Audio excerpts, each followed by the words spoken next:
Good evening. Welcome to the Revere City Council meeting. It is May 6th. Please rise to salute the flag. I pledge allegiance to the flag of the United States of America and to the republic for which it stands, one nation, under God, indivisible, with liberty and justice for all. Roll call of the members. Councilor Argenzio. Here. Here. Councilor Janino. Here. Here. Councilor Guarino-Sawaya. Here. Here. Councilor Haas. Here. Here. Councilor Jaramillo is absent. Councilor Kelly. Here. Here. Councilor McKenna. Here. Here. Councilor Novoselsky. Here. Here. Councilor Silvestri. Here. Here. Councilor Zambuto. Here. Here. And Council President Cogliandro. Here. Here. Quorum is present. Approval of the journal of the regular meeting of April 29th. So move.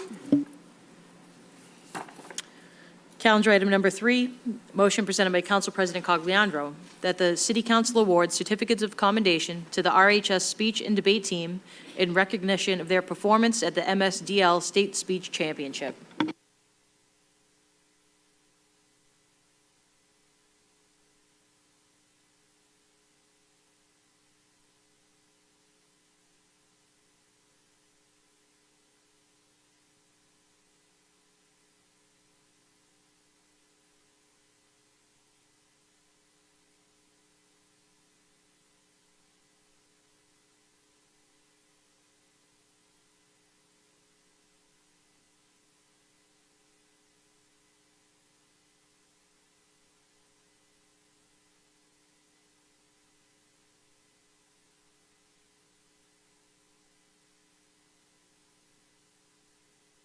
Come on up, guys. You can all slide up there.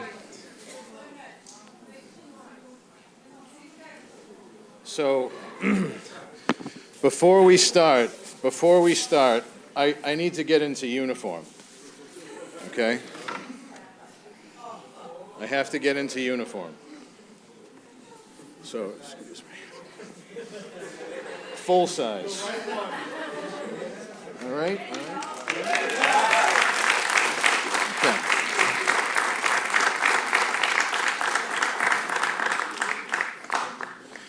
Welcome. So today I've asked you to come here so we can honor your performances at the Massachusetts Speech and Debate League. I believe that speech and debate is very important, especially for students.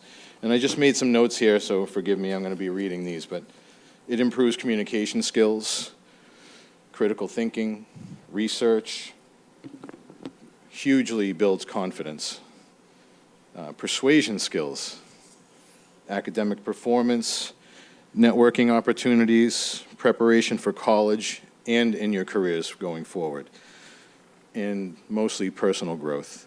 I just thank you all so much for being here. You guys look great all in the hoodies, and these are super comfortable, right?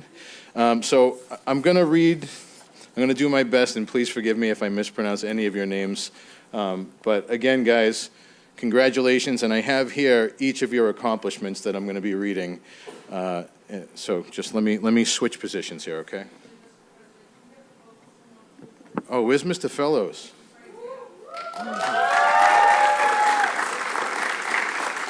So, not to throw anyone's age under the bus, but I had Mr. Fellows in high school, so just, all right.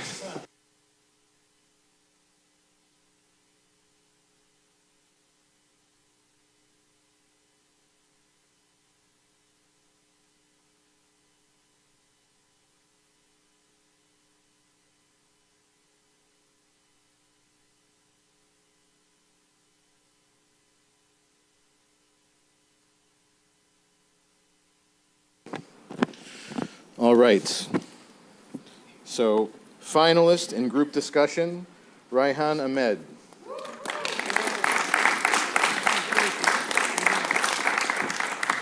Finalist in group discussion, Safa Larosi.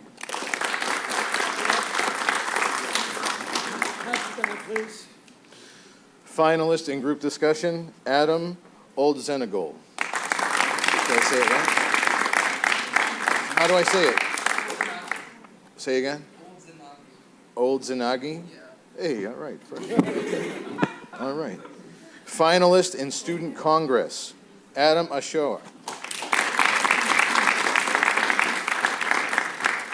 Finalist in Student Congress, Urta Ishmaeli.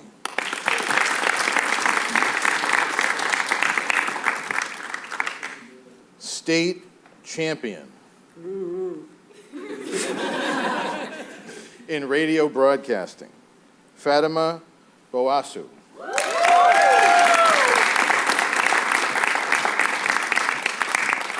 Finalist in radio broadcasting, Salsabil Mendoza.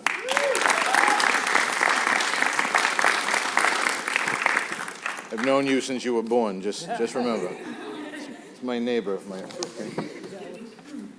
A finalist in programmed oral interpretation, Alex Gracias.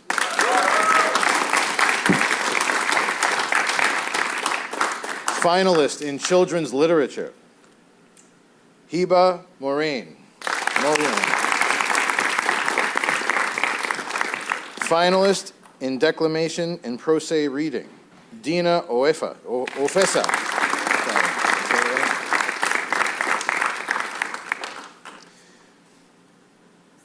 State finals qualifiers in impromptu, Christopher Mervale.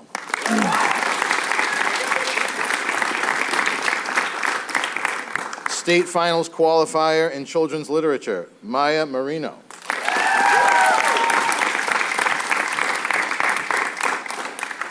National Catholic Forensic League Championship qualifier in oral interpretation of literature, Endurance Nikkei.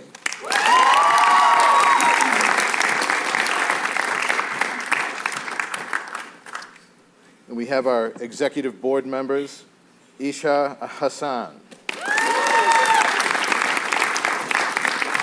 And executive board member, Leah Zuniga.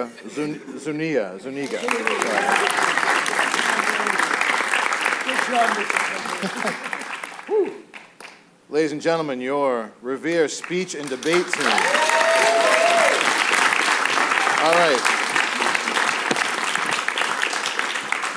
I'm going to work my way up there. If anyone wants to take pictures, come on up here, okay?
Hello, everyone. For those of you that don't know me, my name is Erta.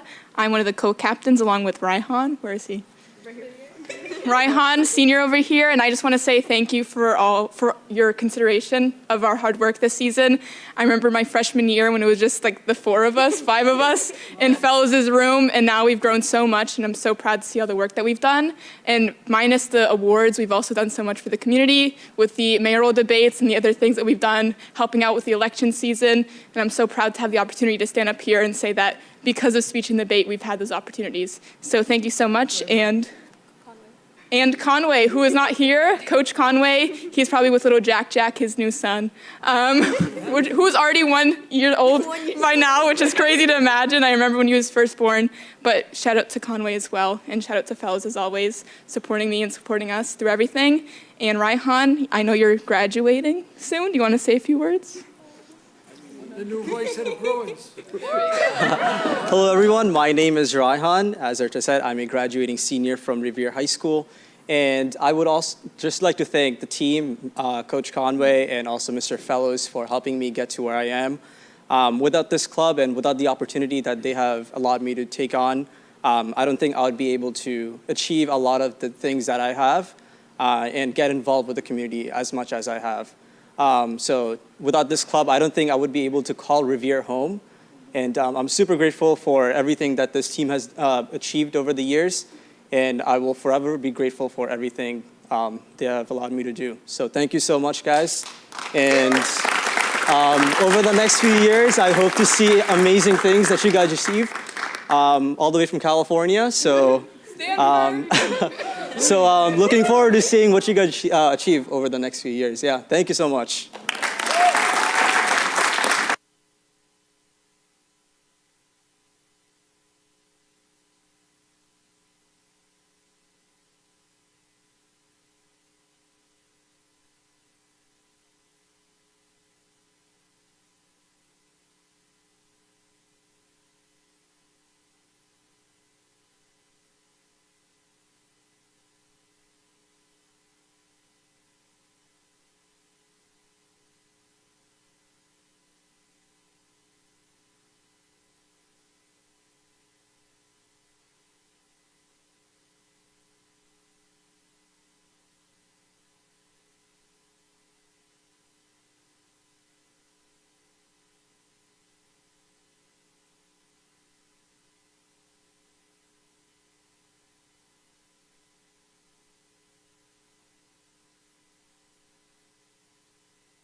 Calendar item number 4, motion presented by Councilor Haas, that the City Council awards certificates of commendation to the life skills students who assist Ms. Sally Branos behind the scenes at the Rec Department. The Life Skills program has grown to 7 students since its inception 8 years ago. The students assist with shredding to painting props for city events. These students are truly the unsung heroes of the department.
So I just wanted to recognize the life skills students.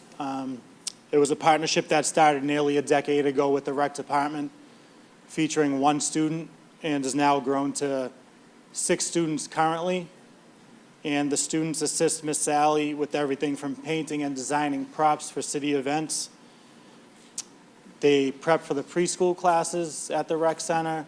They also assist with filing paperwork and paper shredding. And as the motion said, they are definitely the unsung heroes of the department. And I just wanted to thank them for their dedication to the city. I know one student, was it Leah? Yep. One student, Leah, who aged out a couple of years ago after graduating, walks 3 days a week from the Woodlawn Cemetery area. And the students have shown great dedication for their city and to their city, and they've showed a great love for their city. So I just wanted to thank them for all that they do behind the scenes at the rec department.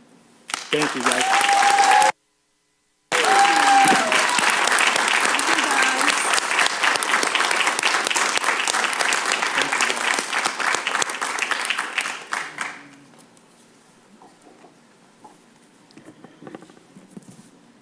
certificate of commendation in acknowledgement of your hard work and dedication supporting the many programs offered by the Parks and Rec Department and Miss Sally Vranos through the Life Skills Program. Special recognition is hereby accorded to Wilbur Tejada Rivas.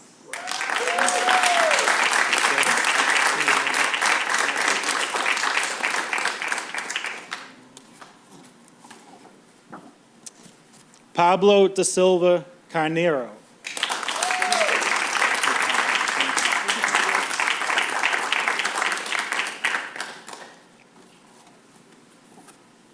Jessica Bahana.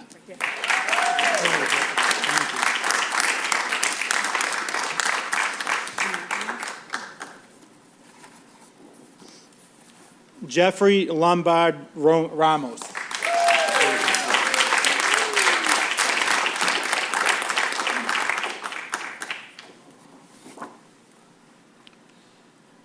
Jetiona Pekalari.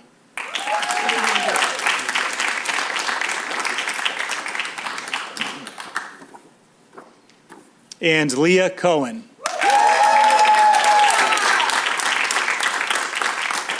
And I just want to point out that Sally does great work at the rec department. This wouldn't have been possible without her and Mr. Nazaro nearly a decade ago.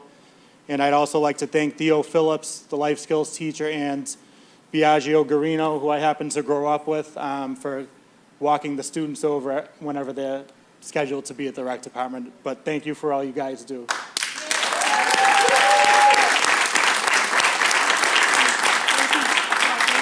Oh, and Kristen Murphy, too. And also Kristen Murphy, who serves as the transition coordinator the last several years. She couldn't be here tonight. Thank you.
Calendar item number 5, motion presented by Councilor Guarino Sawaya that the City Council award a certificate of commendation to Nick Rystrom, City Engineer, and Don Chiaramella, Chief of Infrastructure, for their fast and efficient work in Oak Island during the MBTA track shutdown, which ultimately saved the taxpayers hundreds of thousands of dollars.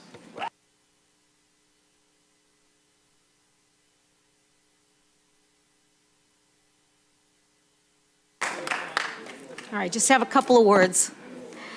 Congratulations to Nick Rystrom for his incredible work in facilitating and executing the Oak Island Water Main Replacement Project.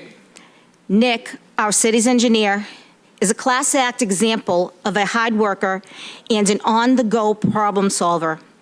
Nick was able to adapt and ensure that the project occurred at the right time to ensure that the neighborhood would have a water system it needs, and one that will last for generations to come.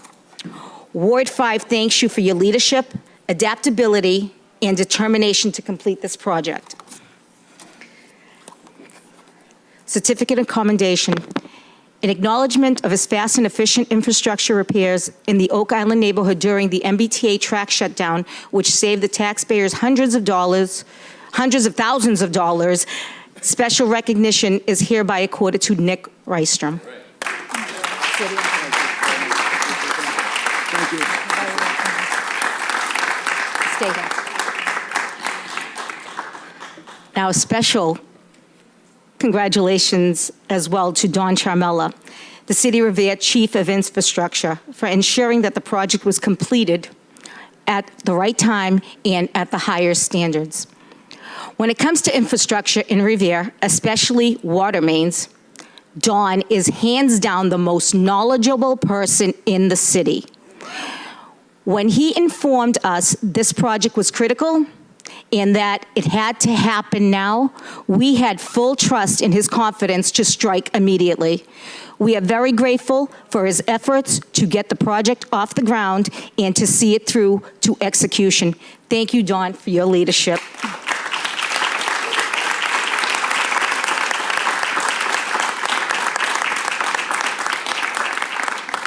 In acknowledgement for his fast and efficient infrastructure repairs in the Oak Island neighborhood during the MBTA track shutdown, which saved the taxpayers hundreds of thousands of dollars, mamma mia.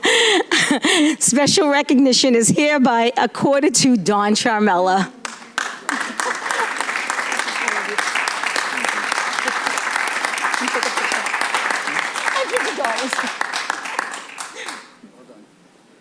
Come on up for a picture, John. Come over here. Don't be shy.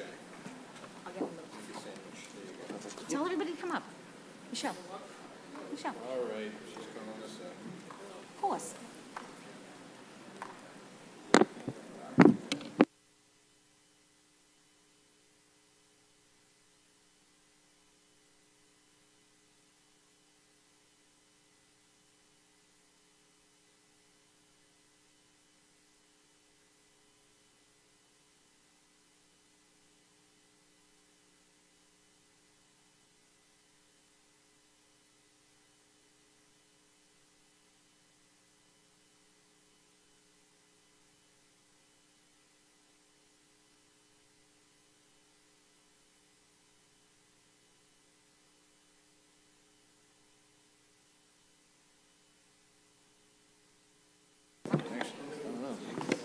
Calendar item number 6, motion presented by Councilor Silvestri, that the City Council present a certificate of commendation to Richie Skinelli in recognition and celebration of his 70th birthday.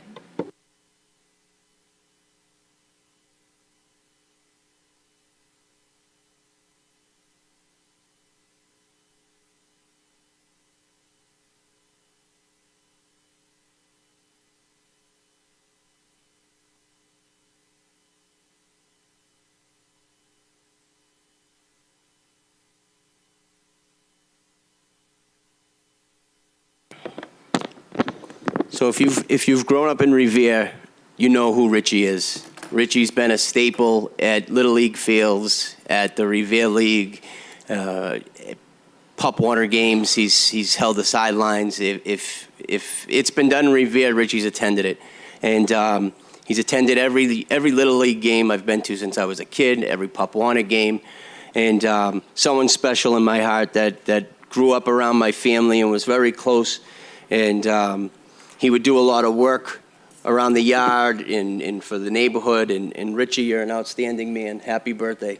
And in acknowledgement and recognition of his milestone of his 70th birthday, which was celebrated on April 25th, 2024, with special recognition is hereby accorded to Richie Skinelli. The City Council of the City of Revere offers its sincerest congratulations and sends its best wishes for continued health, happiness, and good fortune. The certificate of commendation is presented by the City Council in Revere of Massachusetts on behalf of the citizens the 6th day of May in the year of our Lord 2024 and the independence of the United States of America in 2024, 47th. Thank you, Richie. Happy birthday. Just a few words. Yeah, hold on. Let's open it. Let's get a picture here. Come on. Come on, guys.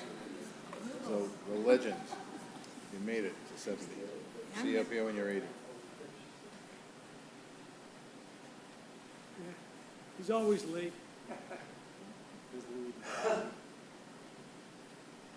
Happy birthday, buddy. I want to thank everybody here for an honor. It's a beautiful honor to have it up here being 70. I hope I see 80 now. Thank you very much, guys. All right, you got it. Right here. He's the guy, all right.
Calendar item number 7, unfinished business. Communication from the city auditor relative to Massachusetts General Laws, Chapter 44, Section 53.5, Departmental Revolving Funds Spending Authorization for FY25.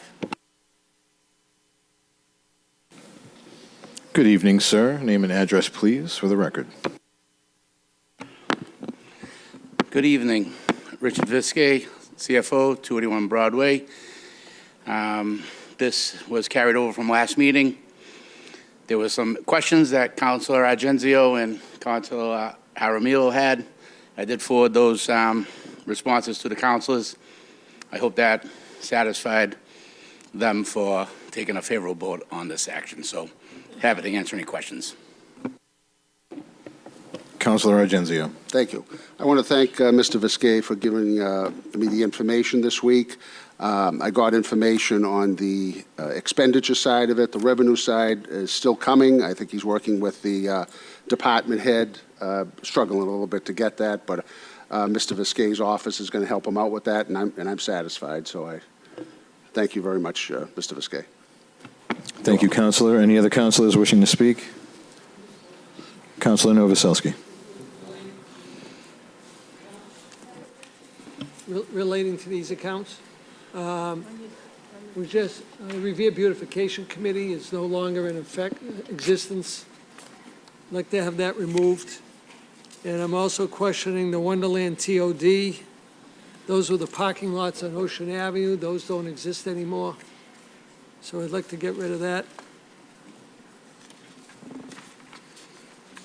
That's all I can see for now, Mr. President. Thank you.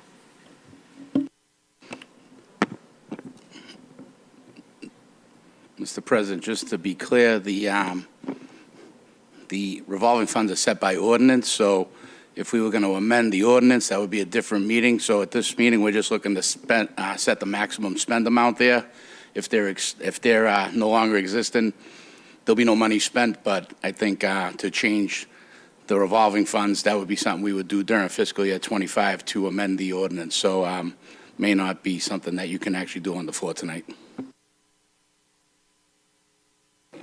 Any other counselors? Madam Clerk, call the roll. Pursuant to Massachusetts General Laws, Chapter 44, Section 53 and a half, shall the City Council approve the FY25 Departmental Revolving Funds Table? Counselor Argenzio? Yes. Yes. Counselor Gino? Yes. Yes. Counselor Guarino Sawaya? Yes. Yes. Counselor Haas? Yes. Yes. Counselor Jaramillo is absent. Counselor Kelly? Yes. Yes. Counselor McKenna? Yes. Yes. Counselor Novoselsky? Yes. Yes. Counselor Silvestri? Yes. Yes. Counselor Zambudo? Yes. Yes. And Council President Cogliandro? Yes. Yes, the revolving funds authorization has been approved. Next up is the Legislative Affairs Subcommittee report. Counselor Argenzio. Thank you, Mr. President. 4 items were before us this evening. The first, 24-086, an ordinance further amending the revised ordinances of the City of Revere relative to the term of the superintendent. I'd ask that Madam Clerk read that, and we looked on it favorably, and I ask that a roll call be taken in favor.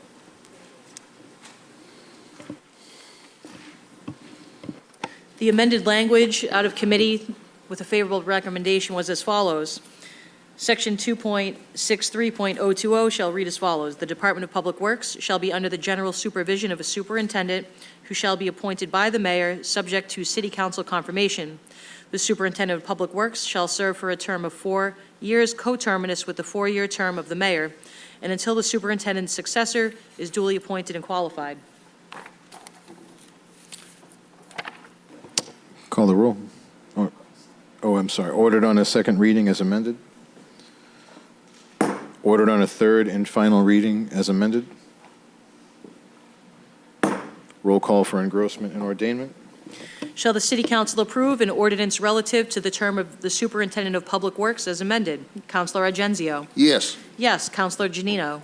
Yes. Yes. Counselor Guarino Sawaya? Yes. Yes. Counselor Haas? Yes. Yes. Counselor Jaramillo is absent. Counselor Kelly? Yes. Yes. Counselor McKenna? Yes. Yes. Counselor Novoselsky? Yes. Yes. Counselor Silvestri? Yes. Yes. And Counselor Zambudo? Yes. Yes. And Council President Cogliandro? Yes. Yes, the ordinance is engrossed and ordained. Mr. President, the second item before us was 24-091, an ordinance further amending the revised ordinances of the City of Revere relative to food truck regulations. There were several amendments that were looked on favorably, and I ask that Madam Clerk read the motion as amended and a roll call be taken in favor. Thank you. The several amendments coming out of committee were as follows. Strike section 5.10.050.3, Bennington Street, east side only, at or near Jimmy Kimmerly Park, north of Crescent Avenue and south of Winthrop Ave, not to exceed 2 food trucks at this location at any one time. Additional amendments are as follows. Section 5.10.050, subsection 4, reducing the number of food trucks allowed from 2 to 1, and striking at any one time and inserting in place thereof for special events only. Section 5.10.050, subsection 5, reduce the number of food trucks allowed from 2 to 1. Section 5.10.050 is amended by inserting a new location as follows. Shirley Avenue, south side only between Walden Street and North Shore Road, in front of 161 Shirley Ave, not to exceed 1 food truck at this location at any one time. Section 5.10.060, parking requirements. New subsection D, food trucks shall be detached from any vehicle when stopped or parked for the purpose of conducting business. Vehicles which tow the food truck shall relocate to any other available legal parking space so as not to unnecessarily take up parking spaces located in front of brick and mortar businesses. Vehicles shall be subject to all parking regulations, including but not limited to metered and timed parking spaces. And lastly, the hours of operation for the Shirley Avenue food truck locations shall be 11 a.m. to 9 p.m. at the discretion of the License Commission.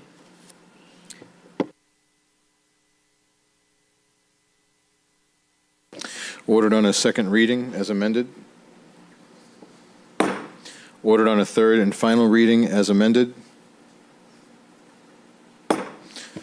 Roll call for engrossment and ordainment. On the ordinance, shall the city council approve an ordinance relative to food truck regulations as amended? Counselor Argenzio? Yes. Yes. Counselor Janino? Yes. Yes. Counselor Guarino Sawaya? Yes. Yes. Counselor Haas? Yes. Yes. Counselor Jaramillo is absent. Counselor Kelly? Yes. Yes. Counselor McKenna? Yes. Yes. Counselor Novoselsky? Yes. Yes. Counselor Silvestri? Yes. Yes. Counselor Zambudo? Yes. Yes. And Council President Cogliandro? Yes. Yes, the ordinance is engrossed and ordained. Mr. President, number 3 on the agenda was 24-123, an ordinance relative to street and sidewalk opening permits during winter months. There was a small amendment added at the end. It was looked upon favorably. I ask that Madam Clerk read the ordinance as amended, and we look upon that roll call be taken to look on it favorably. On the following language reported out of subcommittee is as follows. Proposed subsection 12.04.080D2 shall read as follows. Approvals for permit requests for work occurring after November 15th shall be conditional upon adherence to the rules and specifications for winter excavation activity within the city of Revere. An approved street or sidewalk opening permit shall be issued upon receipt of a signed acknowledgement of the rules and specifications for winter excavation activity within the city of Revere by the permittee. Failure to adhere to the aforementioned rules and specifications may result in the cancellation and refusal of existing and future permits. In addition to the requirements of Section 12.04.080A, an additional winter excavation fee of $500 is required upon approval of the permit.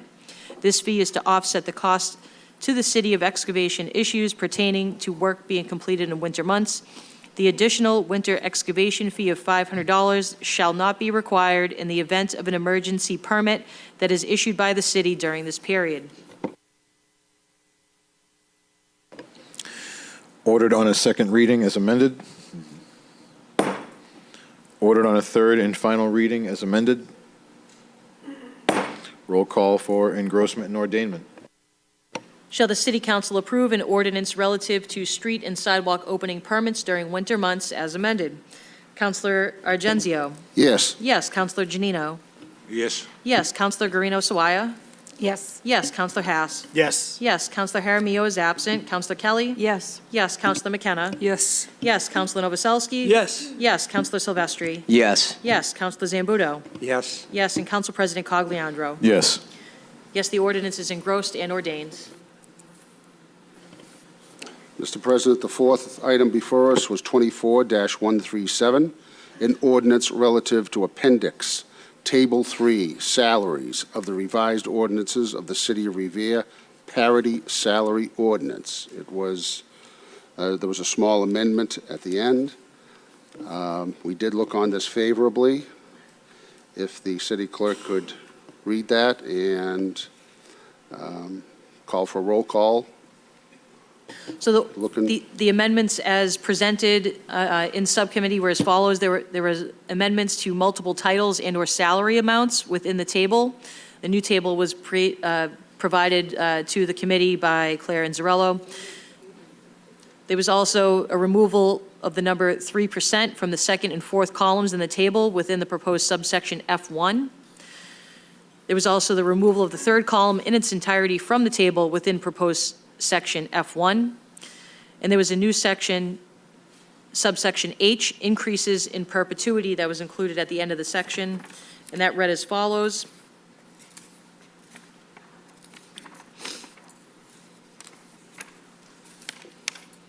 Any and all salary percentage increases that are negotiated between the City of Revere and the Laborers Union Local 22 via collective bargaining agreement shall be applied to the exempt employees herein.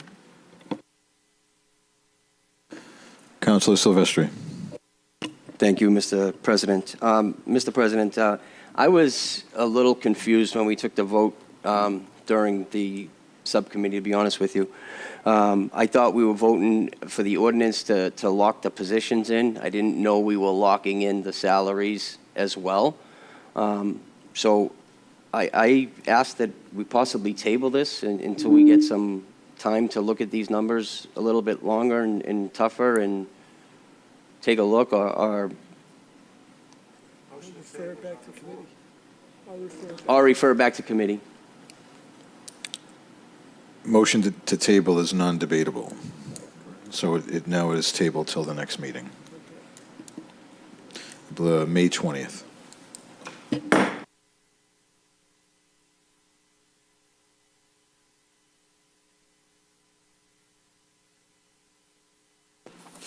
Communications, calendar item number 12, communication from the mayor relative to the reappointment of Deborah Frank to the Affordable Housing Trust Fund Board. Appointments.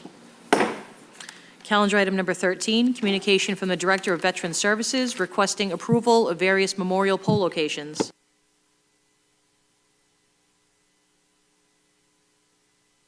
Welcome, sir. Name and address for the record, please. Pressing the button, thank you. Isaacson McDaniel, Director of Veteran Services, City of Revere, address 107 St. Andrews Road, East Boston. Mr. President and fellow councilmen and women, I present to you, there are 3 individuals on docket today who are well-deserving of memorial poles. And if be, we'll present these memorial poles to the families of these surviving individuals on Veterans Day, on Memorial Day, the 27th of this month. Pending any questions. Any questions? All in favor? All opposed? Aye. So ordered. Thank you. Calendar item number 14, communication from the CFO relative to an overview of the city's finances, including a presentation on the long-range forecast and debt service schedules for the general fund and water sewer enterprise fund.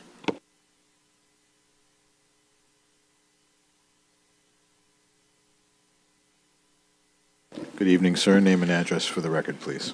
Good evening. Richard Viskey, CFO, 281 Broadway.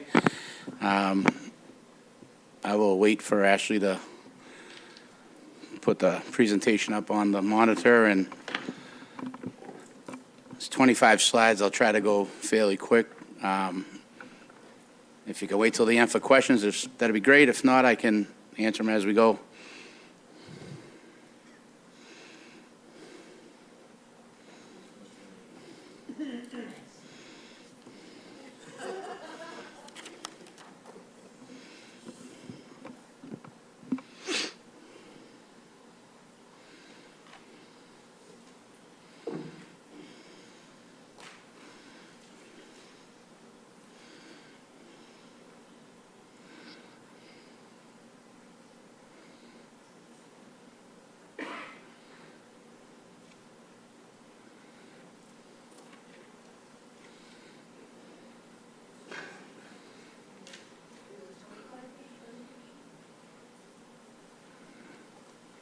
Like the small fund.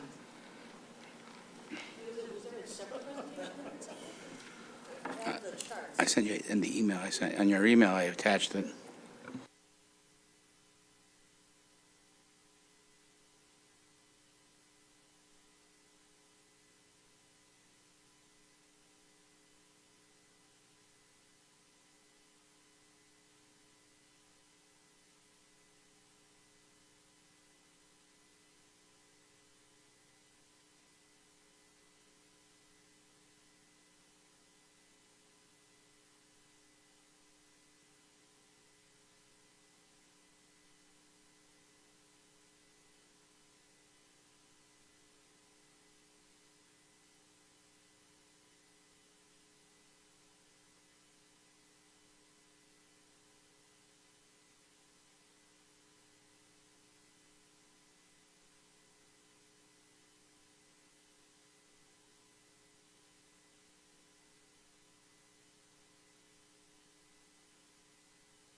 So, motion to suspend the rules?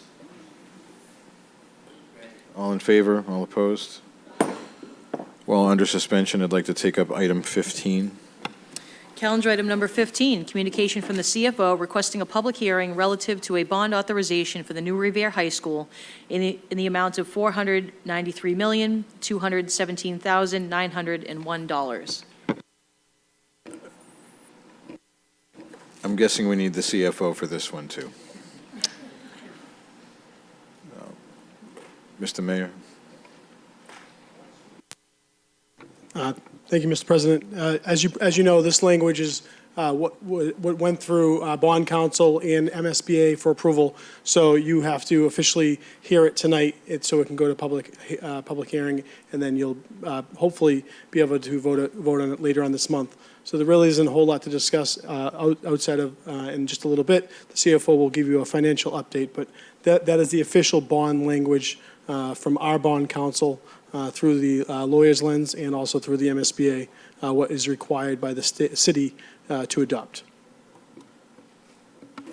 Thank you. Does anyone have any questions at this time? I know Mr. Viskey is downstairs. He's resending an email so that we can discuss the previous communication.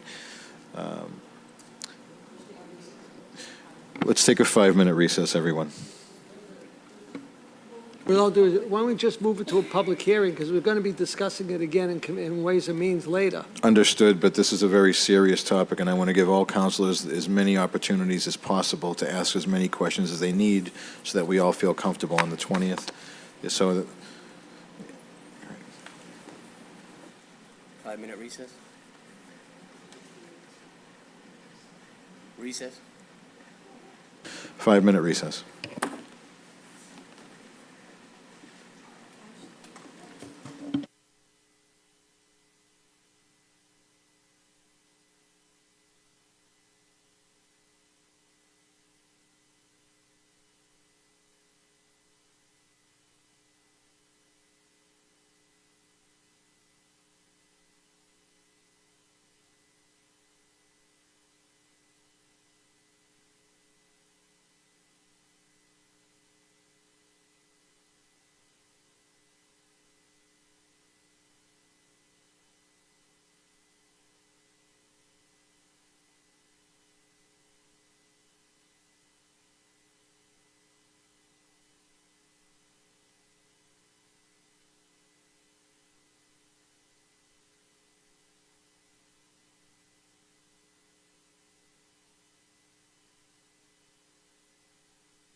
At this time, we will restart the meeting.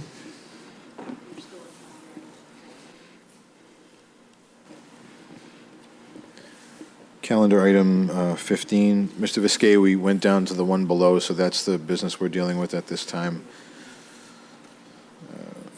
Madam Clerk, if you would, thank you.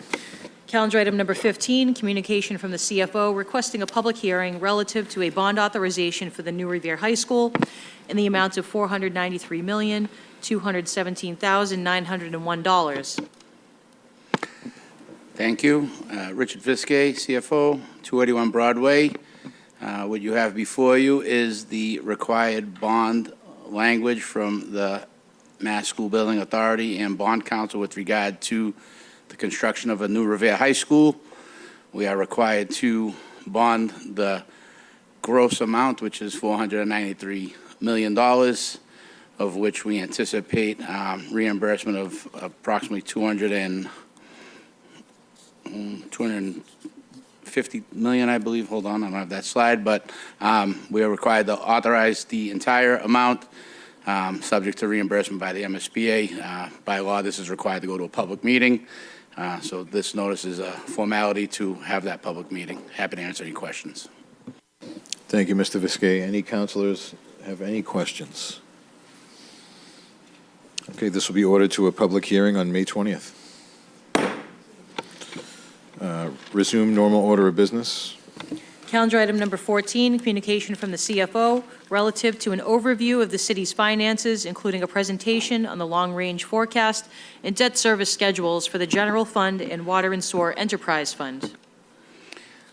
Thank you. Again, Richard Viskey, 281 Broadway, City CFO. Directly correlated to the bond authorization that will go to public hearing on May 20th.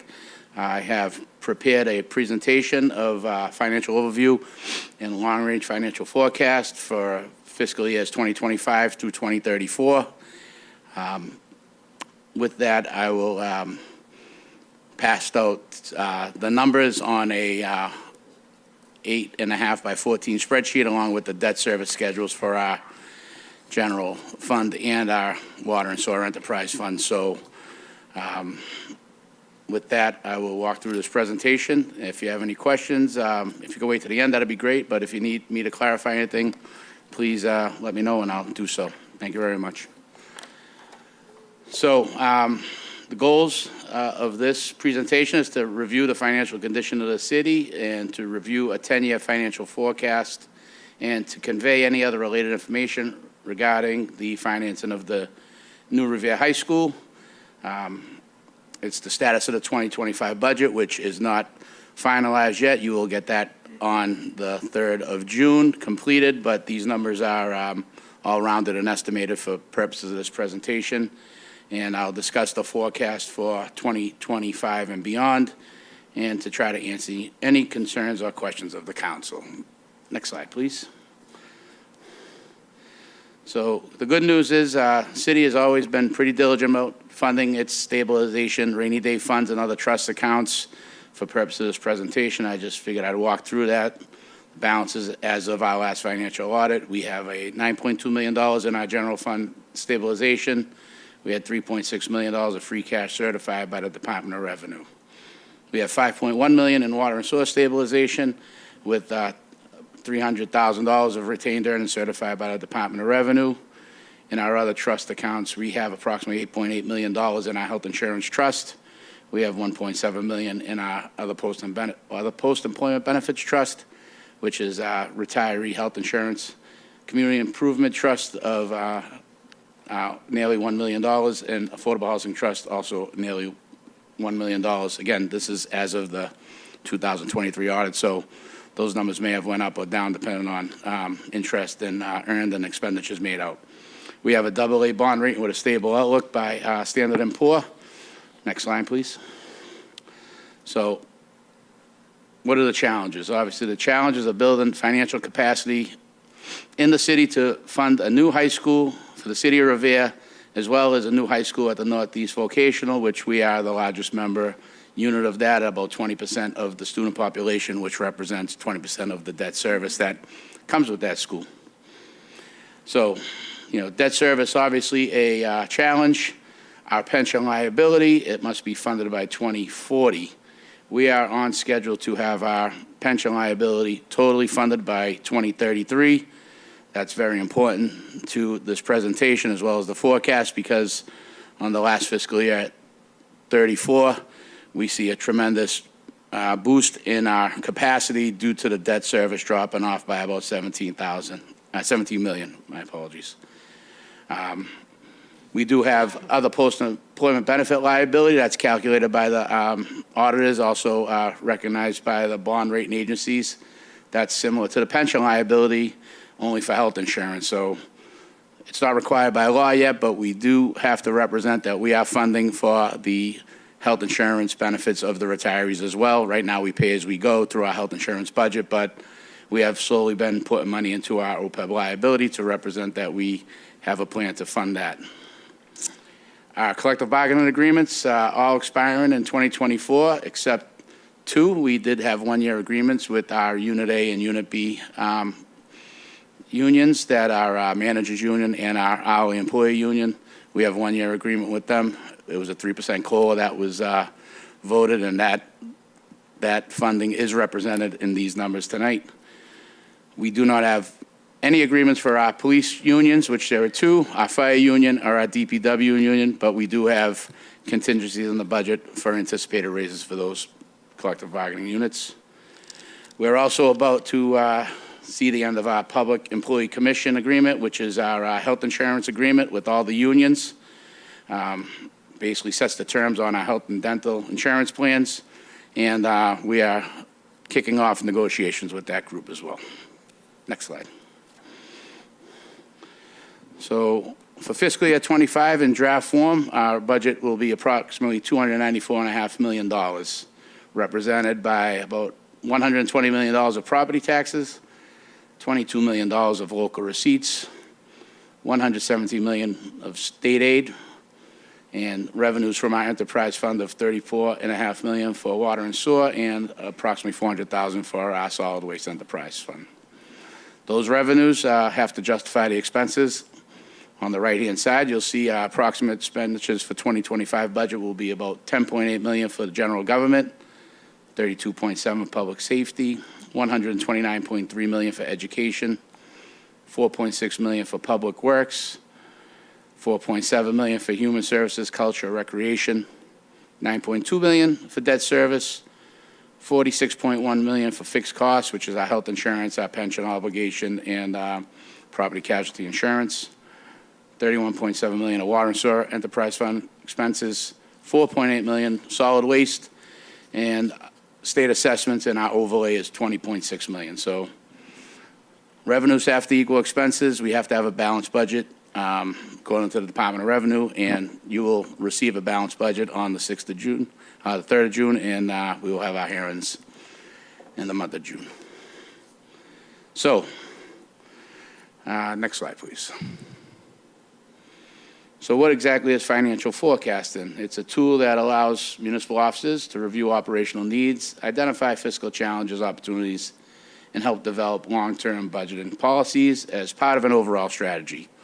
That's what we have before us today. Our strategy is to build capacity to build a new high school. And process of doing that is we review the revenues and expenditures, and we project them over a multi-year period, take into account things that may affect that, economic conditions, strategize on opportunities and threats, and modify as conditions change. These forecasts are very fluid. They change almost as often as we review them. So what you see here today might change in next month. It could change next year, depending on what kind of decisions we make during the budget process.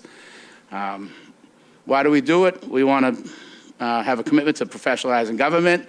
We want to make strategic investments in our operating and capital budgets, and to plan for future financial threats and opportunities. Next slide.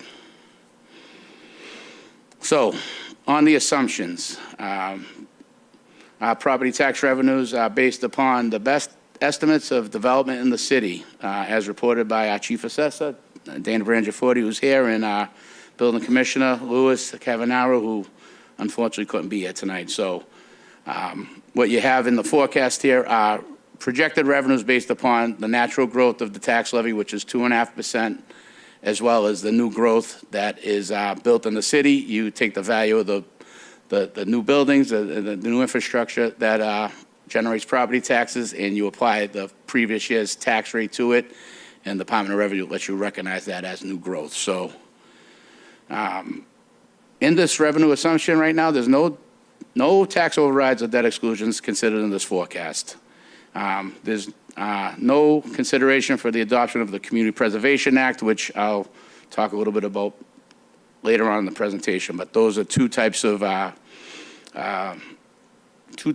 revenues that may help if needed while we consider how we project out our revenues. Our local receipts are based upon forecasted revenues. Typically look at the historical trends in our motor vehicle excise, our rooms tax, our meals tax, permits, licenses, et cetera. We're doing a fee survey right now to see where we stand with relation to our peers. Our peer cities, as I look at it, are Chelsea, Malden, Medford, Everett, and Salem. That fee survey has been done by the department heads, and we are now putting all the information together to see if there are opportunities to increase some of these revenues with regard to the overall financial forecast. There's no new revenue streams that are considered here. There are many that we could consider. Again, like we're doing with fee survey, we have no marijuana excise tax. That could be revenues that are recurring that could help build capacity. I know Council Silvestri and others have expressed some interest in revisiting that. It's been 3 years of $1 billion+ sales in the Commonwealth. We're losing out on all that money, and I think that's something that we should strongly consider with regard to building capacity. There's something out there that the governor and the lieutenant governor put forward called the Municipal Empowerment Act. I'm not sure who's familiar with it, but there are local options that could increase motor vehicle excise surcharge at 5%. There is a option to increase the rooms tax from 6% to 7%. And there's also a local option to increase the meals tax from 0.75% to 1%. Now, what's that mean? Just in raw numbers based upon the fiscal 25 revenue estimates, that could generate potentially $560,000 in hotel tax, another $415,000 of meals tax, another $350,000 of motor vehicle excise tax. So a potential of about $1.3 million in new recurring revenues could be an option to this council if they so choose to vote that if it is passed at the state level. So keep your ears open for that passing or not, but I think that those are all options that we should also consider when we look at the long-range financial plan. State aid cherry sheet revenue is forecasted in here. That's the money we get from the state for our Chapter 70, which is school aid, but we also get unrestricted general government aid, some other types of revenue sources that come in from the Commonwealth. That number is estimated at, 1 second, please, $117.5 million. That is the latest and greatest number from the Commonwealth. We're forecasting those revenues out at 4%. And enterprise revenues are simply the fees that are paid for water and sewer usage, as well as any fees that are generated through solid waste enterprise fund. Next slide, please. So I'm going to drill down a little bit on those 4 categories. Property taxes, again, it's $120 million. That's estimated based upon the fiscal year 2024 levy of $113.7 million. The automatic 2.5% increase to that is $2.8 million. And we're estimating new growth at $3.5 million. So that gives us $120 million of expected property tax revenue.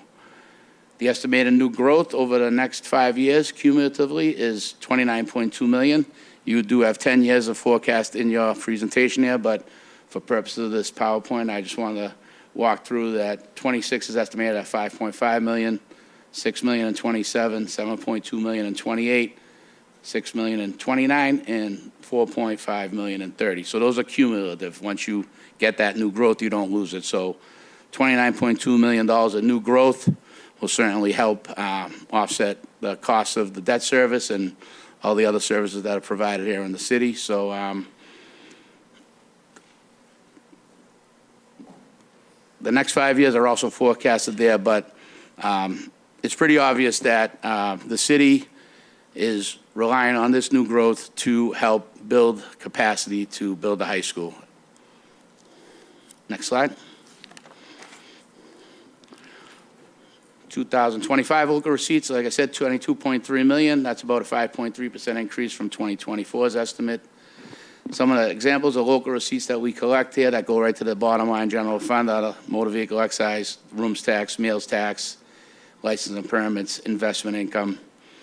We are estimating local receipts to come in between 2 and 3% year over year from prior year estimates. I say 2 to 3% because some grow faster than others, so we don't have a blanket increase for every revenue. We're seeing a lot of increases in our rooms and meals tax. Some of the other permit fees and stuff level out, but we're forecasting about 2 and 3%. We like to try to forecast revenues a little lower, just so when they come in higher, we have some excess capacity. Again, we're doing a fee survey right now, and with the budget delivery, we will deliver you some suggestions on where we may be able to increase some of our local fees that will put us in range with our peers. Again, some of these fees haven't been looked at in 20 some odd years, so more to follow on that. Next slide. State aid is estimated to be $117.5 million. Sometimes you refer to that as the cherry sheet revenue. It used to come in to us on cherry color paper, so most people know that as cherry sheet revenue. That official notification comes from the Commissioner of Revenue to municipalities on funding their, like I said, Chapter 70 school spending, unrestricted general government aid, which is money that goes to the bottom line for services in the city, and some other smaller numbers. State aid, we're estimating to come in at 4% from fiscal year 2026 and beyond for purposes of this forecast. Next slide. Water and sewer and solid waste enterprise funds. Total enterprise fund is estimated to pull in $34.5 million. The lion's share of that is our water and sewer enterprise. That's our water rates and our sewer rates. Those rates are designed to cover 100% of all the costs of running the water and sewer enterprise fund.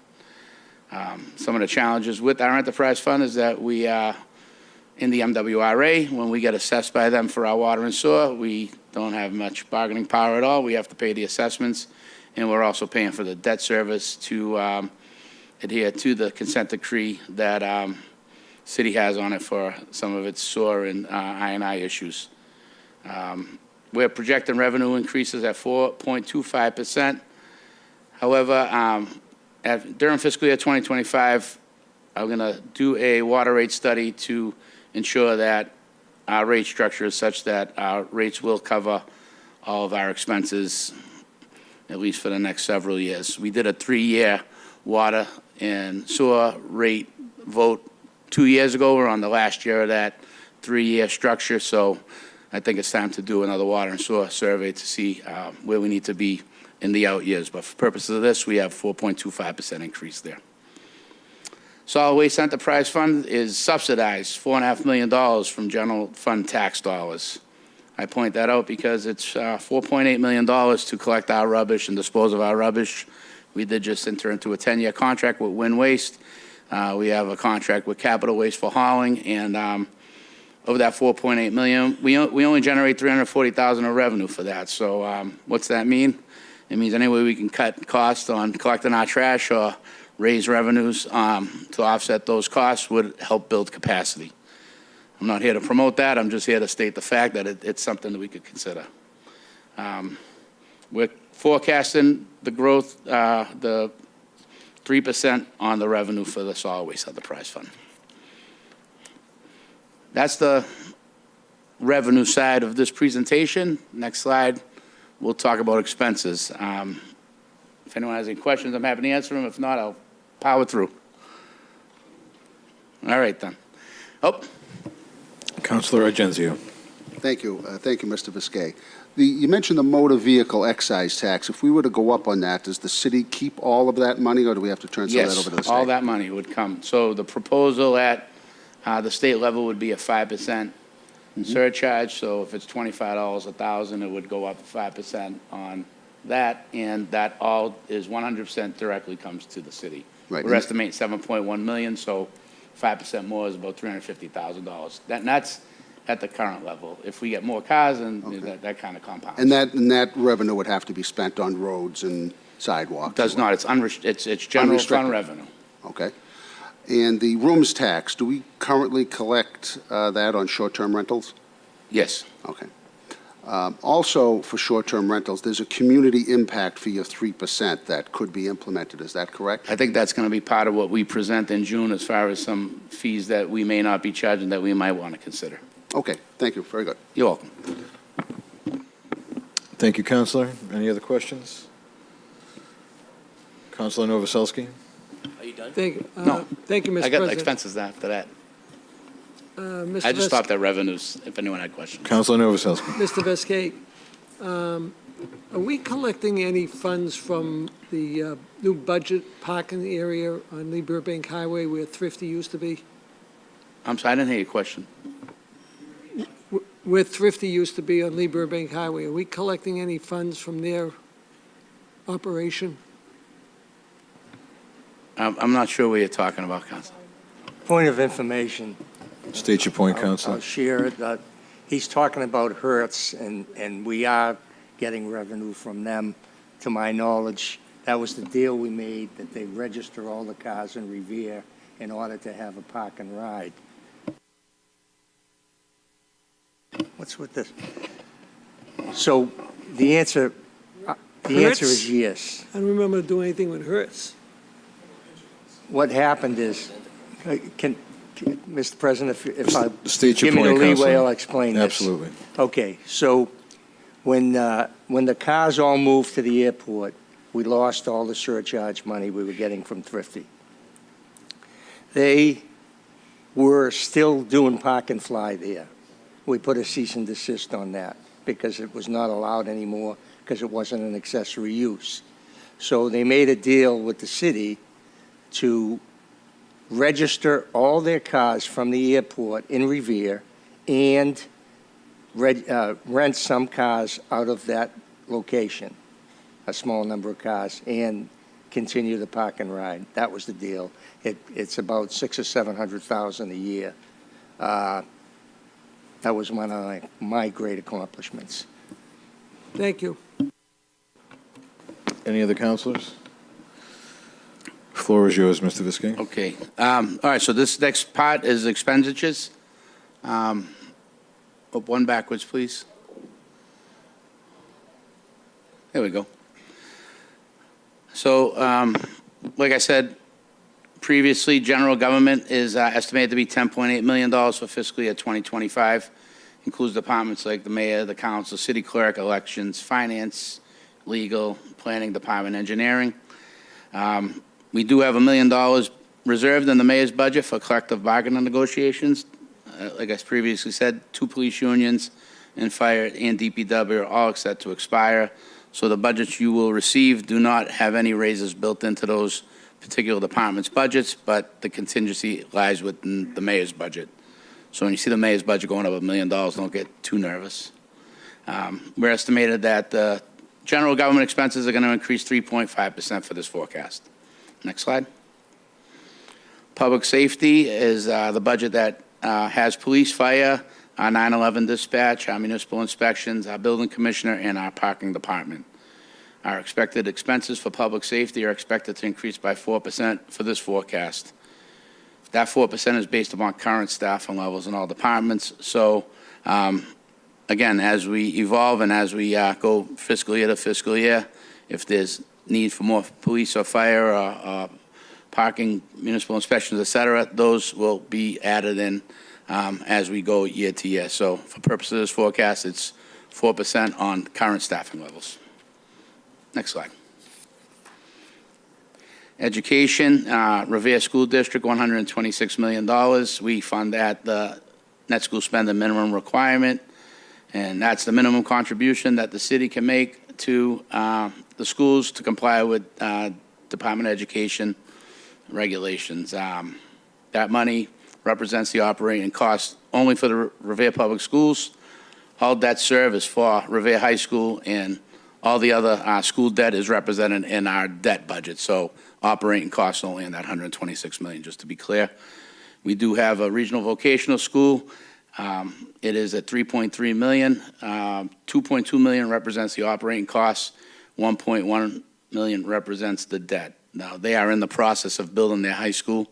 They're a few years ahead of us, so their debt obligations are at partial completion right now. But the forecast does take into account the full debt service for that, so that debt service goes up to the point where it peaks out at about $2 million. You'll see that in the forecast. Those numbers, again, they could change with regard to rates in the future and what they schedule of completeness of that high school is, but we do account for all of those costs within this forecast. Regular operating costs are estimated to go up by 4%. Next slide. Thank you.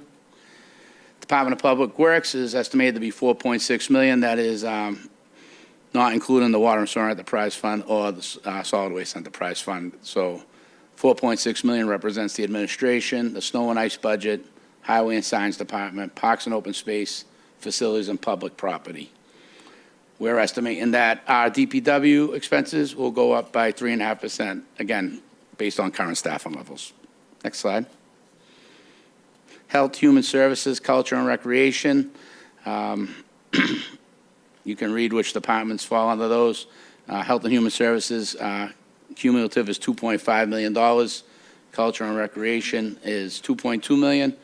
We're estimating 3.5% increase in our Health and Human Services and 4% in our Culture and Recreation budgets. Next slide, please. Debt service. Debt service this year, 2025, is estimated to be at $9.2 million. That reflects all current debt service requirements, as well as the new high school at the $493 million. Again, $239 million grant from MSBA. So we're estimated to get almost $250 million reimbursement for the school, which is spectacular. We still have to borrow enough to pay for $254 million. We're forecasting that debt at 4%, and that debt would peak, according to this forecast, in 2033 at $15.9 million. And we're going to talk probably a lot more about that, but just so everybody is aware at home, we do have that all built into this forecast.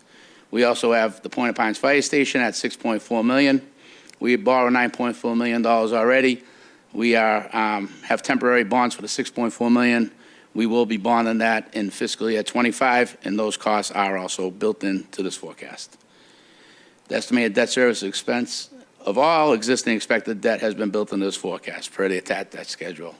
Now, just one quick note that you might look at your debt schedule and then you might look at the forecast and they may not reconcile because, like Councilor said, we do have some offset accounts that bring down the cost of the debt, and we do have some cost sharing with regard to the new DPW building. Half of that building is paid by the Water and Sewer Enterprise Fund and half is paid by the General Fund. Next slide. State assessments, $18.6 million. The things that the state assesses us on are the retired teachers' health insurance, MBTA assessments, special education, and tuition assessments for our school choice and our charter schools, mosquito control and such. We're estimating that those increases will go up 4% for this forecast. Next slide.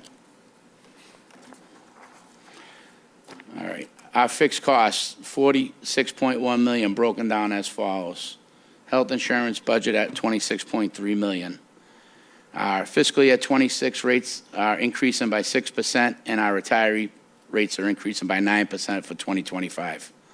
Those rates are actually subsidized because their recommendations were actually higher, but we are using some of our fund balance to keep those rates at 6% and 9% for forecast. And again, we're negotiating with our Public Employee Commission and with the respective CBAs to work towards long-term stability while maintaining quality health insurance for all. It's a hot topic in the city. But for the purposes of this forecast, we estimate that that goes up 6%. And that's important because 6% on 26 million is a big number. So there'll be lots to talk about with regard to health insurance. Property casualty insurance is estimated to be at 1.3 million this year and estimated to increase 5% for purposes of this forecast. Our retirement assessment is 16.7 million. That assessment is bound by the funding schedule that's approved by PERAC, which is the state oversight board for pension systems in the Commonwealth. Our schedule for complying with being funded by 40/40 is based upon a 5% increase per year until the unfunded liability of the pension is fully funded. Again, ours is scheduled to be done in fiscal year 02, that's a typo, 2033. Sorry about that. That's important, like I said, and I'll point that out at the end of the presentation here, what that does for our forecast. Medicare tax is the 1.45 that we're obligated to pay on behalf of all our employees, and that budget's 1.8%, estimated to go up at 4% per year. Next slide. Water and Sewer Enterprise Fund and Solid Waste Enterprise Fund, $31.7 million worth of expenses for Water and Sewer Enterprise. Represents $1.8 million in salary, about $1.2 million in expenses. Long-term debt principal and interest. Again, you have the schedules that show what those are made up of. And then the water assessment and sewer assessment, $6.6 million and $12.7 million respectively from the MWRA. As you can see, the drivers of the Water Sewer Enterprise Fund are fixed costs, debt, and assessments. Non-debt expenses for water sewer is expected to go up 3.5% per this forecast, and the debt increases per the debt schedule. Solid Waste Enterprise Fund, again, we got about $500,000 worth of salaries and expenses in our contract services for picking up and hauling our solid waste, our recycling goods, et cetera, $4.3 million. Expenses forecast to increase at 3.5%. For this forecast, we did just approve a new contract for solid waste disposal, so at some point I'll have to adjust the numbers for that new contract. Next slide. Last part of the expenses are other finance and uses. Those are things that aren't budgeted but required to be addressed per Mass General Law. The overlay, $1.5 million. The overlay is what we use to give out abatements and exemptions through our property taxes. Department of Revenue allows us to realize 100% of our property taxes. We don't have to build in any allowance for uncollectibles. Essentially, the $1.5 million is that allowance for uncollectibles. So we're allowed to get credit for 100% of our estimated taxes that is on the tax levy. There is an offset on our cherry sheets of $140,000 that goes directly to the library, so we offset that on our forecast. And then snow and ice deficit of $250,000. That's built into the budget right now. I know we had no snow, but we had a lot of ice, and we have to run the trucks and sand and salt. So that deficit is also accounted for in this forecast. $250,000 is pretty low, to be honest. So after this fiscal year, we raised it to $700,000 with a 5% increase going forward. And then hopefully it stays more at $250,000 than $700,000, but try to be true to historic numbers. Next slide, please. So that was a long way of saying that we have $294.5 million of revenues, $294.5 million of expenses forecasted for the 2025 budget. They're all rounded for purposes of this presentation. Again, final figures we provided on June 3rd when the budget's delivered. And that is important because that's the base for the forecast for 2026 and beyond. So the last three slides are just things that I didn't want to talk about at the beginning because I know last year we had a lot of people worried about some of the stuff that I presented with regard to creating capacity, new revenues, and trying to keep expenses in check. But I tried a different approach here. I want to do a little opportunities and threats for revenues and opportunities and threats for expenses.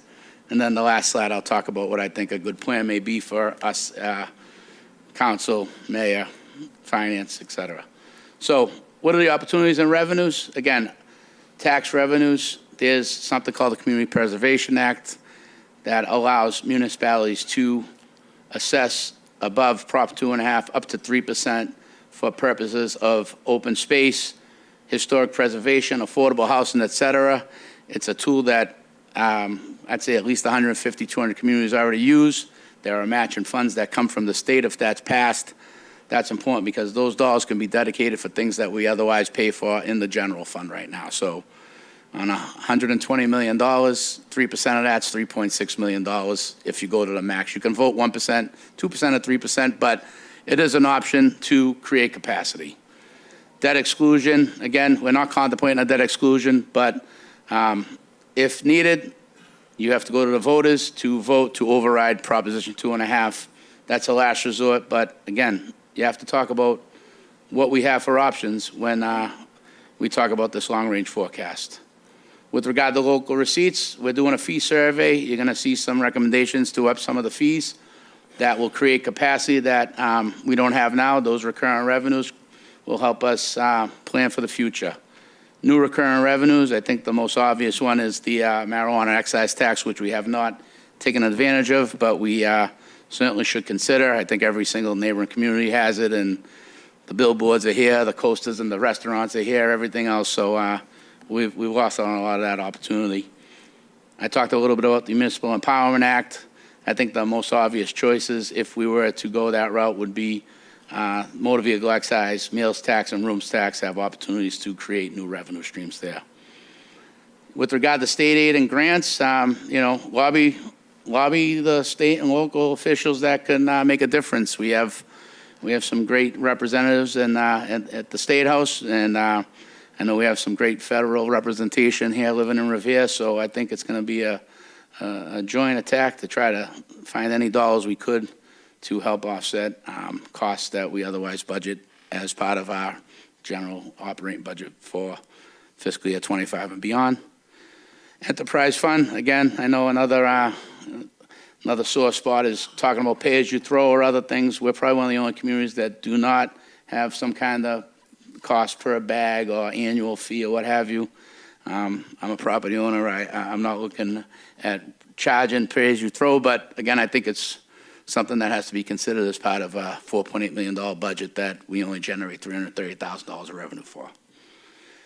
Stormwater Enterprise Fund is another option. I think most people know about half to two-thirds of the city does not have drainage. We have sheet flow all over the city. Our capital plan has tens of millions of dollars of drainage projects in it. There is something in the Mass General laws that allow you to create a Stormwater Enterprise Fund, which would be dollars generated just for stormwater expenses. Those are our opportunities. Threats on our revenue is tax revenue, obviously, growth less than forecasted. I know that I believe HYM is coming in to speak to some of the councilors with regard to their progress and what's next over there. Our forecast is based upon numbers that we receive from them. If those numbers go up and down, obviously it's going to affect this forecast. Local receipts, there could be a downturn in the economy, there could be less building permits, there could be less meals, rooms, tax. Interest rates could decrease. Interest rates decrease, we get less investment income. However, if the interest rates decrease, it's probably bonds would go down in cost, so that might offset one another. But that is a threat for revenues. State aid, there's obviously always a chance that they reduce local aid or they don't continue to fund it at the rate they have. If that happens, that will obviously affect the bottom line. And then enterprise fund downturn, economic downturns, larger receivables, less money in the door. You know, we saw that during the pandemic. We had a lot of receivables, a lot of people going into, the red with regard to their home costs and they're paying their water bills and their taxes. So those are the threats on revenues, but we have a lot of opportunities too. Next slide. So now I figured to talk about opportunities and threats for purposes of long-range forecast on the expenses. The opportunities, obviously, to negotiate long-term savings in healthcare. Again, I pointed out a $26.3 million budget fiscal year 2025. Investment rate of return assumptions exceed estimates and reducing our pension costs. So we set our actuarial projections on a 7% return on investment. If we get more than 7%, our liability will go down. If we get less, our liability goes up. But 7% is something, they've been trending down from about 8, 8.25 down to 7. So that's, I think there's a possibility that we could exceed that. If we increase the use of technology and innovation, we can reduce recurrent operating expenses. We've had some success in the finance department, integrating all of our financial software, able to kind of keep our head count down, our full-time equivalents. We've lost a couple in various departments. If we can keep being innovative and embrace technology, we can stabilize costs of labor. We set up a high school stabilization trust fund. We did make it a deposit in there. That trust fund is going to be important because when you look at the forecast, you're going to see some negative years, you're going to see some positive years. The idea of the trust fund for the stabilization is that if we need to tap into that to offset some of the spikes in debt while growth catches up or what have you, we need to apply some kind of strategy on how we would build that trust up and then use that to stabilize the spikes in the debt service. What are the threats? Actuary assumptions, like I said, if those fall short, it's going to increase our liability in the out years. Inflation, obviously inflation keeps interest rates high. Interest rates high on bonds and notes require us to budget more for those costs. Health insurance costs are crazy. Prescription drugs are one of the biggest factors in this. Medical expenses, this is just not due to anything in particular here, just the general cost of providing good quality health care is expensive. We got to increase staffing due to the growth of the city. Like I said, these are all forecasts based on current staffing levels. So if we come up and we need more police, more fire, more DPW, we have to build that into this forecast. How many and at what years do we put them in? That's all stuff that we have to talk about. Increased school enrollment is more students is going to mean more cost. Probably get more state aid, but more students is going to cost more money. So those are my expenses, opportunities, and threats. And the last slide is a strategy I believe we should start to consider as we talk more about this forecast. What I'm recommending with the mayor's approval here is to create a long-range financial planning committee and assign 3 members to each committee. And again, these are just ideas at this point, but we'll take 1 employee of the city, 1 city councilor, 1 designee of the mayor, and break into some subcommittees to look at items that we're forecasting there. And I think the ones that are important would be a subcommittee on looking at new growth and development, looking at local receipts and other recurring revenues, looking at our enterprise funds, looking at our general fund expenditures, look at our education, including the North Shore Voc and Revere Public Schools. Look at the debt and look at the employee benefits and pension. There may be others that we can add or subtract there, but I think that we need to come together as a community here, and the council and the mayor really have to put their heads together to try to make this a reality. I think everybody has said over and over they want a new high school, but many people are nervous about many different things. I'm nervous as anyone. I'm up here trying to tell you how we're going to pay for it, but I think we can do it. I think the forecast shows that we can do it, but it's going to require some work, and I'm looking forward to helping any way I could. So that's my presentation, and happy to answer any questions. Thank you. Thank you very much, Mr. Viskey. I'm sure everybody has questions. Councilor Hess. Thank you, Mr. President. Rich, thanks for that presentation. So when you mentioned new growth at, I think it was 3.5 million, where does Revere stand in comparison to our surrounding cities with new growth? Do you have any idea with the? I mean, we're the fastest growing community in the Commonwealth, so I mean, I know we're up there, but I don't have particular numbers on different communities. I know that within the communities around us, we do fairly well. I mean, places like Somerville and Boston are going crazy, but I think our growth is very, very good compared to our peers, and it's really one of the driving forces that is going to help us build this high school. And that's even without the cannabis effect. Yeah, the new growth is strictly the buildings that you see going up in Suffolk Downs and on the beach and throughout the community. And new growth could also be someone putting a new deck on their house or a new addition. So it goes from anything from a small home project to any of the larger buildings you'll see in the city. Great, thank you. Mr. President, if I could also elaborate on that, as you know, I serve on the Mass Mayors Association, and not to speak ill of my fellow mayors, we went into this budget session, and the best part about this presentation, Rich did a very nice job, and I think that you could all agree that he gave you as much possible information as you could attain. I know that some of you may want to take a nap now, but this big forecast sheet here really lays it out. When Rich and I sat down, and the team sat down to go over the budget to start in late February, early March, we started with a deficit. And I think that starts every single year. We start with the deficit, $2, $3, $4 million, and we try to shrink the gap every single year. This is technically my second budget, but realistically, most involved in this one much more involved than last year. And every year, the CFO in every city starts with a deficit, and then they bring it in until they can present a balanced budget to you, like we're going to on June 3rd. So we brought that $2 to $3 million gap in February to $0 to bring a completely balanced budget to you on June 3rd, not to spill the beans.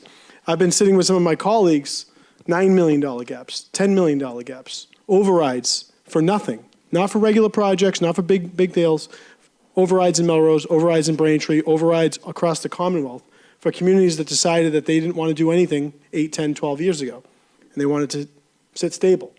Revere, fortunately, had the foresight not to do that. A lot of communities in Greater Boston did that as well, and they're sitting a little bit in a better position than most. But Braintree has a $9.5 million budget gap, and there's going to be potential. If they don't have an override, there's going to be layoffs, massive.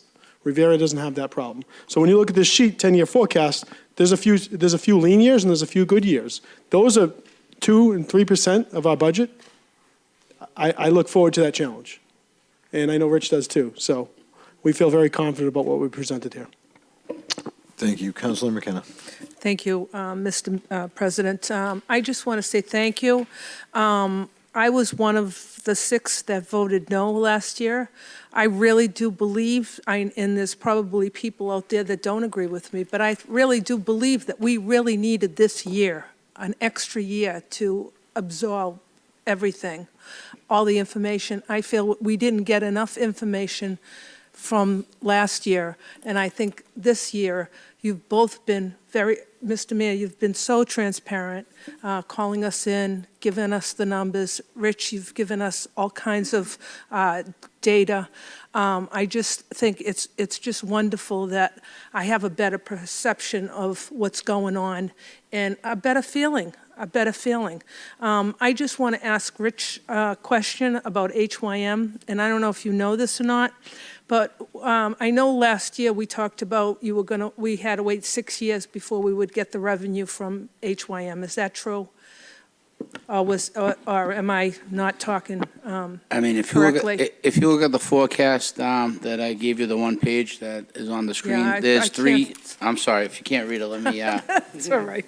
So we break it into 3 categories. We got typical new growth, non-HYM large new growth, and then HYM Suffolk new growth, and that's forecasted out.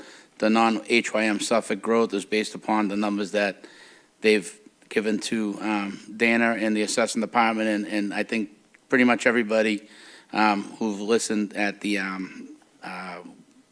what's the committee that you guys are on? School Building Committee. Huh? School Building Committee. Yeah, not the school building committee, Oh. what's the committee with everybody that meets for the new projects? Site plan, yeah, site Oh, plan, site sorry. plan sorry. review, huh. One of the few committees I'm not on. So again, the forecasted growth numbers are based upon projects, and Dana can probably speak to a lot of those individually, but that goes from everything on the beach to Right. in North Revere to HYM and et cetera. So again, I think it's important for us to keep those lines of communication open to make sure that these projects are progressing as planned, and if they are not, if it's delayed, it could just be a timing issue. What happens, again, that's when that high school stabilization account comes into play to offset those spikes. But the numbers you have before you are the best numbers we have now, but this document will evolve every time someone comes in for a new building permit or a new project. So that's why I think it's important to have some subcommittees to get together keep on top of it so that we're all being best informed on what this forecast is and what it should be. Okay, so I have a second question. So HYM, you know, we're counting on Phase 1 to be built in 5-6 years, whatever. That first building that's going up, and they're opening it in June, are we getting that tax revenue right away, as soon as it opens? Well, it comes on as of June 30th of each fiscal year, whatever percent completion they're at, we tax them accordingly. Okay. So, yeah, the short answer is we're going to definitely start seeing some Great. tax revenue. You know, we'll realize 100% of it when it comes on fully, so that Amaya building down there, you'll probably see full growth numbers in 2026 or 27. But Excellent, thank you. Thank you, Counselor. Counselor Argenzio. Thank you, Mr. President. Just a couple of questions. The Community Preservation Act, that's matching funds from the state if we were to institute that. Have you done any projections as to what that would cost the taxpayer? Well, you can go up to 3% on the levy. So if we're estimating $120 million of tax levy, 3% of that would be $3.6 million. And that doesn't include the matching funds from the Commonwealth. Historically, that number goes up and down. The revenue that they get for that CPA is based upon real estate transactions. So I think last fiscal year, you don't see a whole lot of match there because of the rates going up. But I think once these rates come down and there's a lot more transactions, you'll see it. You know, it's been up to 100% match. It's been as low as 22%, but I can get you historical figures. I think I had that on one of the last presentations. But So the cost to the taxpayer Right. would be, I think, per million, about $50, correct? oh, yeah, if that So- was a question, So yeah. per million, so at 3 million, 150, but if it was 1 million, about $50. 50 million quarterly or yearly? $50, sorry, Yearly or quarterly? yearly. Yeah. Yearly, oh, okay.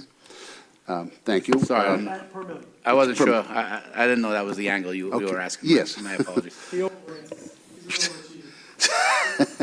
Thank you. Thank you, Counselor. Counselor Kelly. Oh, I just had a, Oh, my apologies. Okay, no Back to problem. you. the marijuana part of this, is that something we have to change our zoning and then we let developers or people that are interested know we're open for business? I'd have to defer I don't have all the particular laws on it. I think the first thing this council has to do is reverse their vote that Right. banned it from here. But I think the zoning was already put in place, so you might have to amend it depending on where you want it. Okay, so we have to let people that are interested know we're ready for action here. I would imagine so, Okay. yes. All right, thanks. We've And been one more question. The high school stabilization fund, I understand that the school department has an $8 million surplus.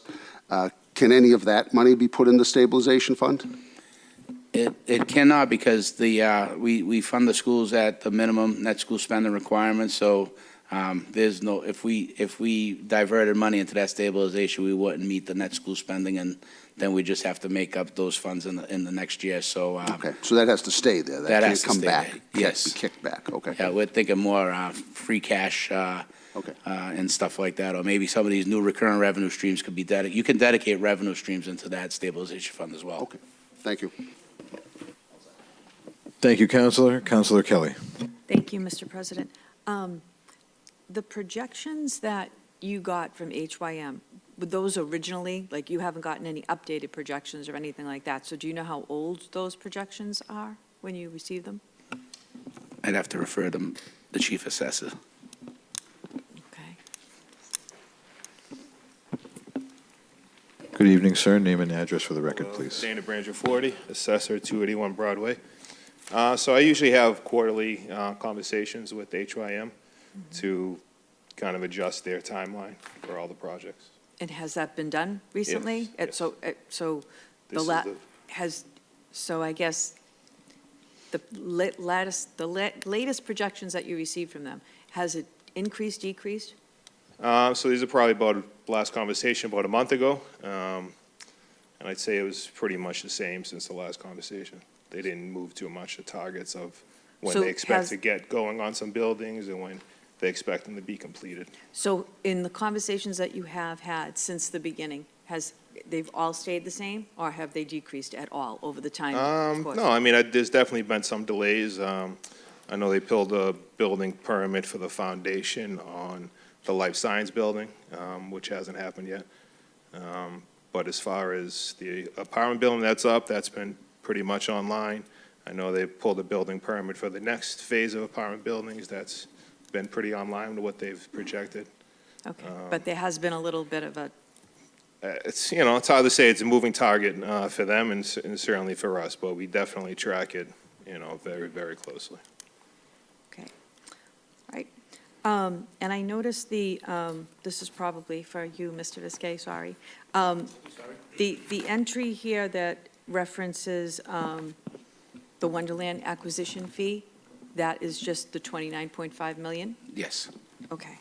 And then this might be a little off topic. It's my last question. I'm not sure. I heard you mention MBTA, a reference to MBTA very quickly. Do we pay fees to MBTA? They're in here? We sure do. Yeah. Do you know how much they are or what? I do. It's like, yeah, about $4.3 million. I think it's an assessment through so the state will give us money and then they take money. So Yeah. then we get the net amount. And that, I can get you a copy with the latest numbers are, but that all comes through those cherry sheets from the Commonwealth. Okay, great. Thank you so Yeah, much. it's Thank you, budgeted Mr. as well. Yeah, President. sure. Thank you, Counselor. Counselor Silvestri. Thank you, Mr. President. Mr. Viskey, thank you for coming up tonight. Dana, thank you for coming. I think the first question would be for you, Mr. Viskey. So I know you said that you did all your projections with the current level of staff. Have we done any projections on the possibility of fire and police that we could potentially need years? Like, do you know, like, possibly next year we'll be hiring 4, the year after we're looking to hire 3? Like, have you added that into this at all? Like I said, and I have not for the purposes of this. I mean, every year we typically budget a few more firefighters, a few more police officers. You will see that again this year, but I didn't want to get into projecting amounts of firefighters and police. Again, there's, you know, with the mayor being somewhat new, those types of discussions have to be between the mayor and the police and fire chiefs, and then we can start to build those in. But for purpose of this, I didn't want to start making too many assumptions that we're going to need X amount of police officers, X amount of firefighters. I just wanted to use a solid base based upon our fiscal year 25 budget. Thank you. And I think this question would be for you, Dana. When you do your assessments, would you say that you're assessing at like the normal? Are you below average, higher? Like when you take an assessment, are you assessing more on the safer side, or is there room? Could there be? I guess what I'm getting at is, could we have stuff out there that's worth more than what we're assessing? No, I mean, we have to be at full and fair cash value, and it's all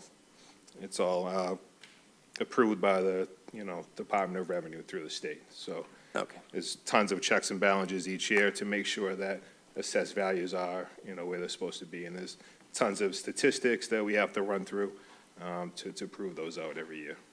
Thank you. Thank you, Counselor. Counselor Council Zam. Silvestri, I do, just to answer to him as well, just to let you know, and they do a very good job. But you do know, every time there's a good sale out there, I let them know. I'm talking on the commercial values. Thank you, Counselor Zambudo. Thank you, Mr. President, and Rich, thank you for your presentation. I wouldn't want your job. I'm obviously not convinced, and I don't want to pretend that I feel better after seeing your presentation. It's well done. It's their projections. I see problems. I see problems in public safety, limiting it to 4%. That we talked about that way back, and it still hasn't changed. The projections are the projections, and I'm not going to say I don't believe them. That I'm hoping your projections stay what you said. But the bottom line is that without reducing services, without limiting public safety, and all the other things that come along with this, I don't think we can afford it. That's my position. I could be wrong, just like anybody could be wrong, but I have a great fear for the taxpayer, And, you know, it goes back to the whole school building program that I disagreed with, taking property off the tax roll and spending this kind of money. I hope you're right. We're certainly not going to build this high school on marijuana, okay?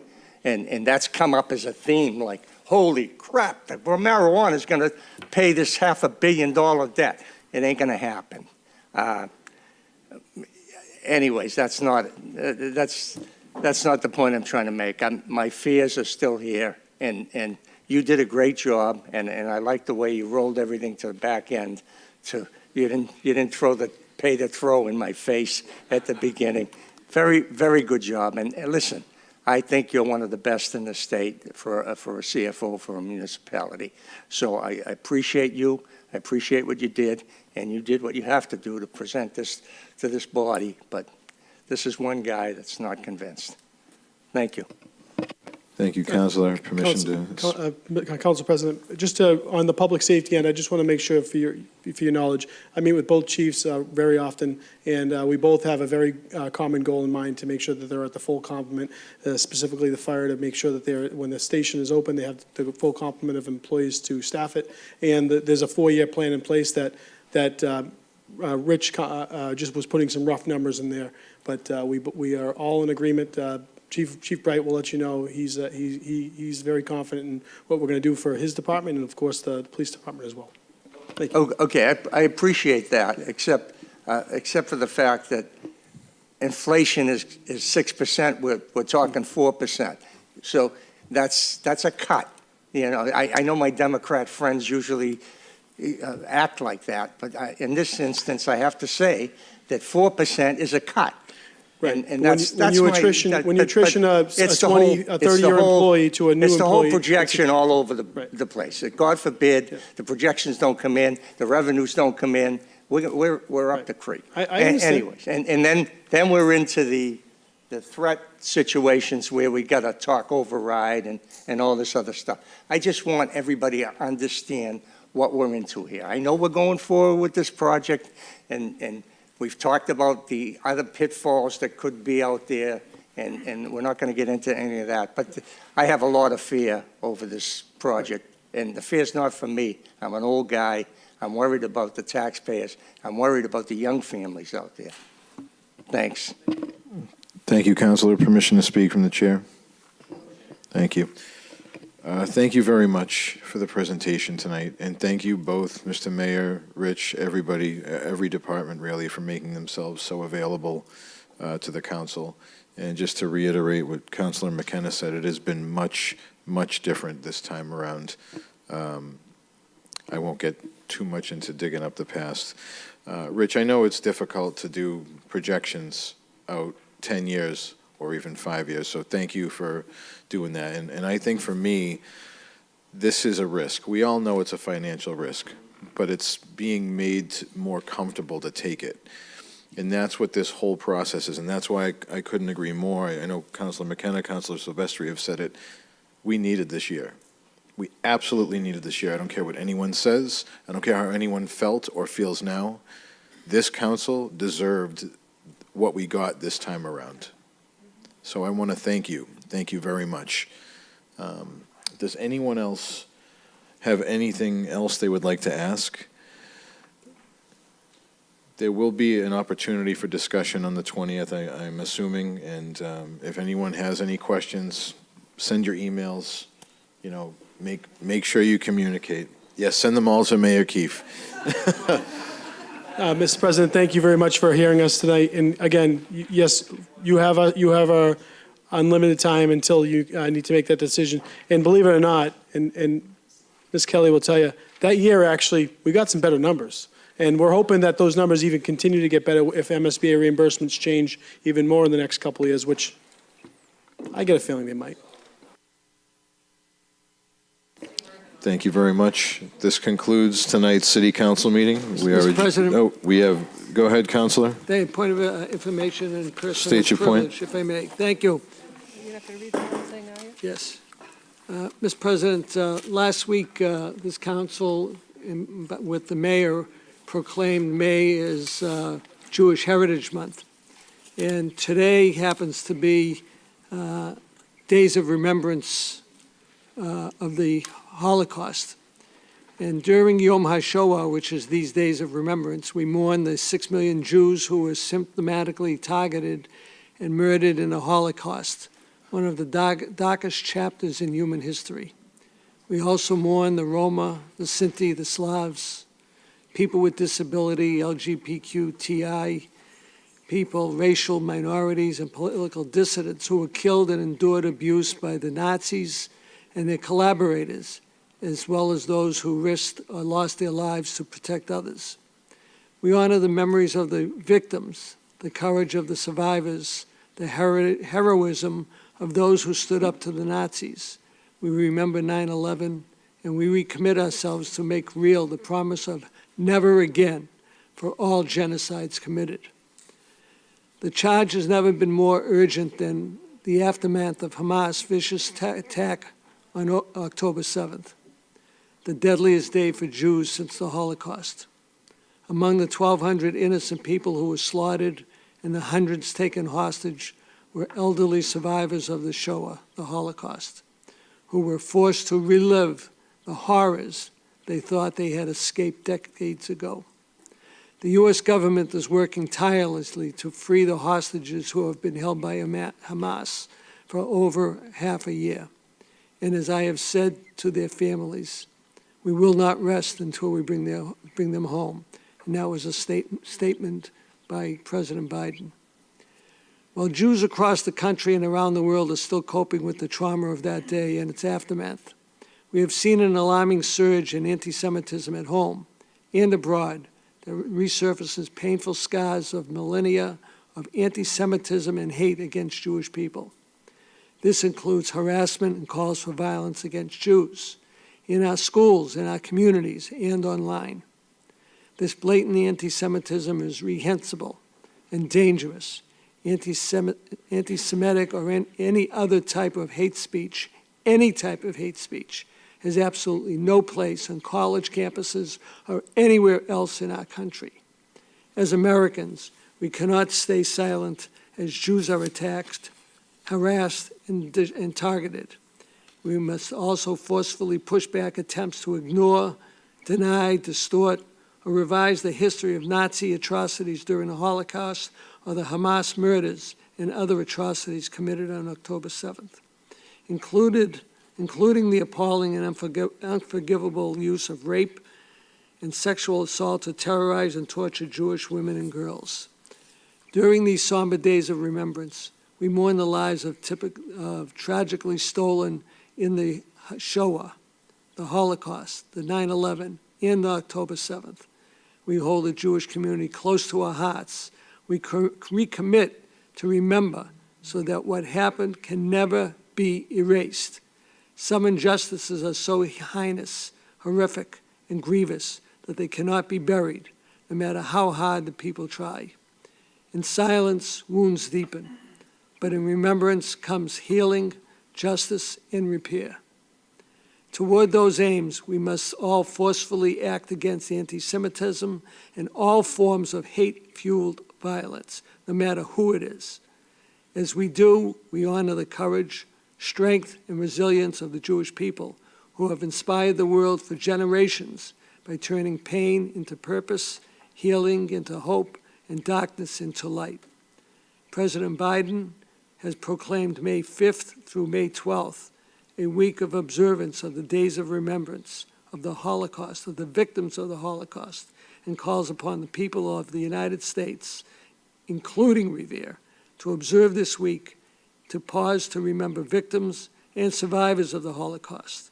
And we urge our school systems not to hide these atrocities and teach them in our schools so nobody will forget. Never again. Thank you. Thank you, Counselor. The meeting is adjourned.